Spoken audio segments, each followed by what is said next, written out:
Okay, well, we're going to do the red bit first. Remember, we got to do the weekly red bit, and I was first. So we're going to go ahead and do that first. And for those of you across the nation and across the world, I'm going to actually video my red bit, kind of playing with the whole video blog thing a little bit. And this is also going to be my blog entry because much of the content is from the book that I'm reading. So we're going to kind of go ahead and start from there. I am, however, going to start my timer just really fast. Make sure I don't go over. But I wanted to start my red bit with just a quick short poem that I felt kind of summed up, things that have been going on lately, and just kind of sums up everything. And it's called Summer, a poem by Abigail Elizabeth McIntyre. And here's that poem. If my clicker works properly, which I'm on. Come on, clicker. And this is why you don't record it. Can you open that left door in that drawer there? That'd be the right one. My clicker does not want it to work.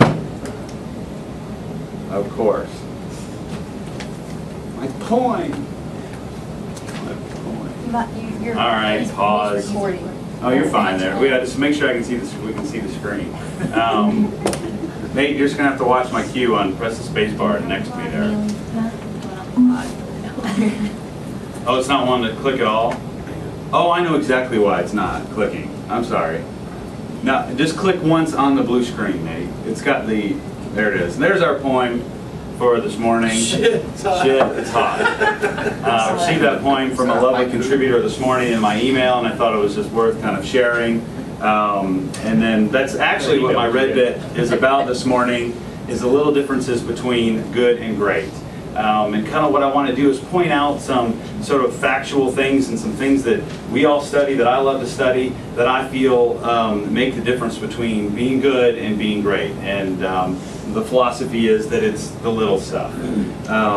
And one of the examples that I kind of want to walk through quickly here is what I'm defining as the commercial output of extreme talent. And what I kind of want to walk through is a couple examples, like musicians, or did I spell that right? Yes, I did. Musicians. I didn't say it right. That's all right. But how their life is built around a single performance, a concert, or a performance of some nature, whether it's either writing new material or performing in front of an audience, but essentially their entire life is built around that single great performance. Same thing with actors. They learn their character, they study their environment, they study their lines, all to create a single sort of great performance, whether it's a soap opera, even though they don't perform great there, or a sitcom or a movie. It's all, their whole life is kind of built around that extreme great performance. Same thing with pro athletes. An NFL football player has practices, he has days off, he studies game plans. It's all to have that moment or that point of extreme performance. Doctors are the same way. Their whole world, so to the point of their egos even, is built around getting into that surgery. The whole healthcare system is built around a doctor at that peak performance. Lawyers are the same way. There's definitely all kinds of lawyers, but for the most part, the best lawyers build an environment around them where they have those points of peak performance in the courtroom or at the negotiation table. And what else do you essentially notice about this group? Besides the fact they sort of gear their whole life around what I'm defining commercial extreme. Paid a lot. Exactly. They're some of the highest paid Americans. Bless you. And so it's just kind of what I wanted to kind of point out. I want to put it in our context just a tad. What I feel drives us in this business is not the day-to-day. Come on, I get an amen there. It's not the it's not the day-to-day grind, the little things that we go through, all that sort of stuff. It is those points of peak performance. It's the show we're going to put on today. It's presenting creative and having them like it. It's opening up Cigar Aficionado and seeing the 2-page spread. It's those are the things that drive us in this industry and keep us in it. And then, so the next group I kind of wanted to briefly talk about was people that we're all kind of pushing on each other. These are people that that I've studied, but a lot of you guys have studied, and we aspire to what they studied and brought to the table. Technique for producing ideas essentially can be summed up as fill, explore, keep pushing. See if you can kind of notice trends here. John Maxwell, be growth-oriented, not goal-oriented. Vern Harnish, one of his main things is create a stop-doing list. Get the stuff that's keeping you from that performance and keeping you from gearing up towards those performance away from you. Get them out of there. Marcus Buckingham, we all know this one, strengths and passions. He says, build your life around your strengths and your passions. Jim Collins, Hedgehog Concept, one of the best-selling business books in American history, is, his big thing is the hedgehog concept. That is the convergence point of what can you be the best in the world at, what drives your economic model, and what are you passionate about. Dan Sullivan, you guys don't know him much, but he's a guy that teaches, it's sort of like, he calls it like executive coaching or whatever, but it's all built around a core principle of having 3 kinds of days.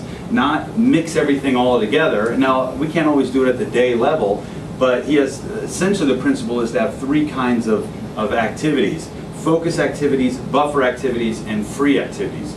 And without defining them too much, free means you don't do anything that related to work or peak performance. Buffer means you're prepping for that peak performance. What do I have to do to get ready or out of the way or whatever to have that focus, and that focus is another way of saying peak performance. Is exactly what that is. So, kind of my redbit point here is study your life, look for ways that you can have commercial output of extreme talent. I am defining it in this context on purpose. We want to be artists in the park, we can be artists in the park, but we're here at this company to create this commercial output of extreme talent. That's a lot of what I'm sort of trying to give you guys examples of. Not quite done. So I've got what I felt was a really neat, summed up, another thing everybody likes learning and input, nice and short. This was in the emotional branding book that I'm reading. It's actually even before chapter 1 starts. And it talks about, it's the 10 commandments of emotional branding. Its big thing is bringing personalized relationships into the equation. I'm going to read just as short the way he starts us off. Between the old concept of brand awareness and the new concept of emotional branding, a dialogue must take place that involves this change of consumer reality in the decision process and brings the dimension of personalized relationship into the equation. The following 10 commandments of emotional branding illustrate the difference between traditional concepts of brand awareness and the emotional dimension of brand needs to express to become preferred. And the reason I like this is because I just felt like if I were hired to be a professor at an agency for a marketing class, this would be fundamental learning that I would teach. And I'm going to share these with you sort of at the highlight format, and then I've got the 10 Commandments. It's literally 2.5 pages. I would just love for you all to read it. The first one is transition from consumers to people. Consumers buy, people live. I'm just going to kind of quickly make these points. From product to experience. Products fulfill needs, experiences fulfill desires. From honesty to trust. Honesty is expected, trust is engaging and intimate. It needs to be earned. From quality to preference. Quality for the right price is a given today. Preference creates the sale. Notoriety to aspiration. Being known does not mean that you are always loved. Dave. From identity to personality. Identity is recognition. Personality is about character and charisma. From function to feel. The functionality of a product is about practical and superficial qualities only. Sensorial design is about experiences. From ubiquity to presence. Ubiquity is seen. Emotional presence is felt. From communication to dialogue. Communication is telling. Dialogue is sharing. From service to relationship, service is selling, relationship is acknowledgement, and what I wanted to, the reason I wanted to share these is because as you read the text, there's literally a paragraph on each one, you'll see the small differences, and that's what I'm saying, and essentially the title of my redbit was the difference between good and great. studying the little differences that we can do that are not what everyone else does, or that takes marketing to the next level, or that, those are the things that I want to be involved in, that I want to be a part of performing, not just doing, what everyone else does well. And so that's kind of my red bit for the day. And I got a little handout for you, and you can check out my video log at theseedling.com. Thank you very much. And I'm also done my blog for the week. Yes, you can definitely stop recording. Yes.